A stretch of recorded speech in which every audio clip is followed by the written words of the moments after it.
तो उसमें केवल 500 करोड़ रुपए का प्रावधान किया गया था। यह यूपीए की सीरियसनेस थी इस ओआरओपी के संबंध में। जब एनडीए की सरकार बनी तो इसके ऊपर विचार करना शुरू हुआ, इसकी फंक्शनल मोडालिटीज पे हुआ।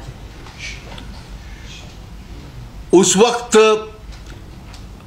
जो एक पार्लियामेंट्री कमेटी की रिपोर्ट थी, उस रिपोर्ट में यह असेसमेंट दिया गया था कि लगभग 1200 करोड़ रुपया सालाना बोझ बढ़ेगा। लेकिन जब इस पे एग्जामिन किया गया तो इसमें कई हजारों करोड़ रुपए का सालाना बोझ था। कई विकल्प हम लोगों ने वर्कआउट किए और अंत में ओआरओपी की डिमांड को सरकार ने स्वीकार कर लिया और स्वीकार करने के बाद यह तय किया कि जो पेंशन अमाउंट भी होगा उसकी जो फिटमेंट्स होगी हर 5 वर्ष बाद उसका रिव्यू किया जाएगा। कितने वर्षों बाद उसका रिव्यू किया जाए, इसको लेकर एक बहुत बड़ा विवाद था।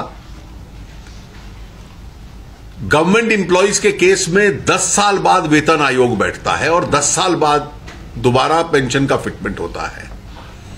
डिफेंस फोर्सेस वाले चाहते थे हमारा हर वर्ष हो और इसलिए 5 वर्ष का फॉर्मूला उसमें दिया गया कि इस केस में स्पेशल केस के तौर पे इसको 5 वर्ष तक किया जाएगा। इसके पश्चात पिछले कुछ महीनों में जब से इसको लागू किया गया है, इसकी इंप्लीमेंटेशन में भी चुनौतियां हैं क्योंकि हर एक एम्प्लॉय का वो कैलकुलेट होता है।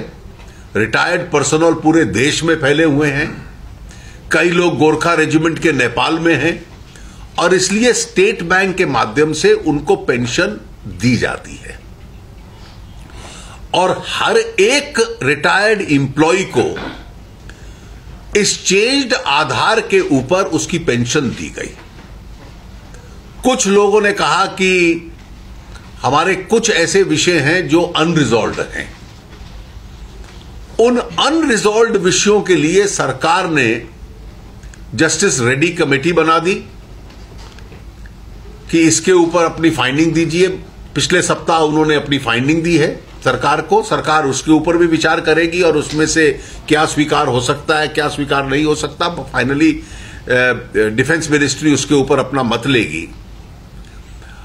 और आज लाखों की तादाद में, जिसकी संख्या डिफेंस मिनिस्ट्री ने ऑलरेडी दे दी है, लाखों की तादाद में ये पेंशन लोगों को मिल रही है।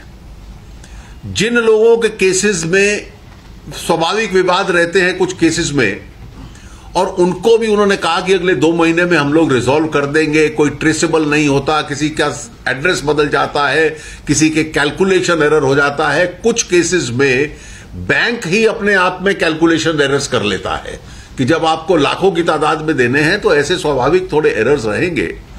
और इसलिए एक मशीनरी जो कि इन समस्याओं को भी रिजॉल्व करने का, इसका हल ढूंढने का प्रयास करे। तो मुझे लगता है कि जिन लोगों को 10 साल, तो कांग्रेस के नेताओं को विशेष रूप से 10 साल तो कोई सहानुभूति थी नहीं जब वो सरकार में थे रिटायर्ड डिफेंस पर्सनल के साथ। 10 साल उन्होंने लागू नहीं किया। 24 अप्रैल को जाकर 2014 को चुनाव के दौरान जब आधा चुनाव हो चुका था, एक कमेटी बना दी। तो आज उनकी जो सहानुभूति उभरी है वो केवल राजनीति से प्रेरित है। ये पहली सरकार है एनडीए की जिसने इस डिमांड को केवल स्वीकार ही नहीं किया, इसको लागू भी किया है और हजारों करोड़ रुपए का, यूपीए की तरह 500 करोड़ का बजट में प्रावधान नहीं, हजारों करोड़ रुपए का प्रावधान भी कर दिया है और उसकी पेमेंट भी लाखों एम्प्लॉइज को ऑलरेडी हो रही है। Sir, on the other issues, sir, the Rahul Gandhi raised about the fact that an ex-serviceman who committed suicide, there was manhandling by police and the government should apologize to that. You see, let me be very clear. The government fully sympathizes with the defense personnel and his family who committed suicide, and it's a very sensitive case. It's a sensitive case because the government has allocated all the money.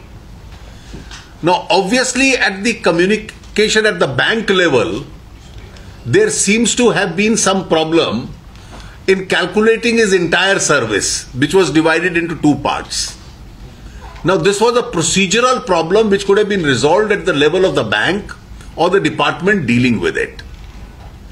It doesn't behove senior national leaders to exploit a tragedy of this kind, particularly in the intensive care units of hospitals. A more responsible behavior is expected from them. How would you respond to the comment made by General V.K. Singh for 2 days? Well, I think everybody has to be sensitive.